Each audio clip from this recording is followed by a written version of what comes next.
లక్ష్మణుడు నా అన్న పరాక్రమం నాకు తెలుసు అని ఆయన వెంటనే ఒక దృశ్యం గుర్తొచ్చా. ఇంత పరాక్రమవంతుణ్ణి ఎవరూ ఏమీ చేయలేరంటే ఆ తల్లి నమ్మలేదు.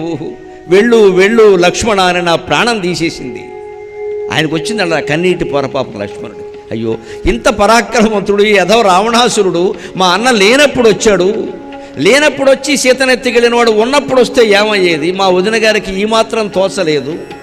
నీకు తెలియదమ్మా, హా లక్ష్మణ హా సీత అని వాడు రాక్షసుడు అరుస్తున్నాడు. మా అన్న పరాక్రమం నీకు తెలియదమ్మా. శివధనుర్భంగం ఒక్కటే నువ్వు చూసావు తల్లి, తర్వాత మేము చాలా చూసాం. నువ్వు నమ్మమ్మా, నిన్నగాక మొన్న కదా కరదూషణాదుల్ని గంటలో 14,000 మందిని సంహరించాడు. అటువంటి వాడు కేవలం మాయలేడి వేషంలో వచ్చిన మారీచుడి చేతుల్లో చనిపోతాడా తల్లి? వాడో మాయగాడు అరుస్తున్నాడు, నా మాట నమ్ము తల్లి, నేను వెళితే నీకు ప్రమాదం అంటే తెలియకుండా ఆ తల్లి నమ్మకుండా ఆ ఆవేశంలో భర్త మీద ప్రేమలో మరిదిని అనకూడని మాటలన్నీ అని పంపిస్తుంది. ఆ విషయం గుర్తొచ్చింది లక్ష్మణుడు. ఇంత పరాక్రమవంతుడిని శంకించింది ఆ ఇల్లాలు. బహుశా అతిస్నేహక్కలు పాపశంకి అంటారు సంస్కృతంలో. మనకి ప్రేమ ఎక్కువ ఎక్కడుంటే అనుమానం అక్కడే ఉంటుంది.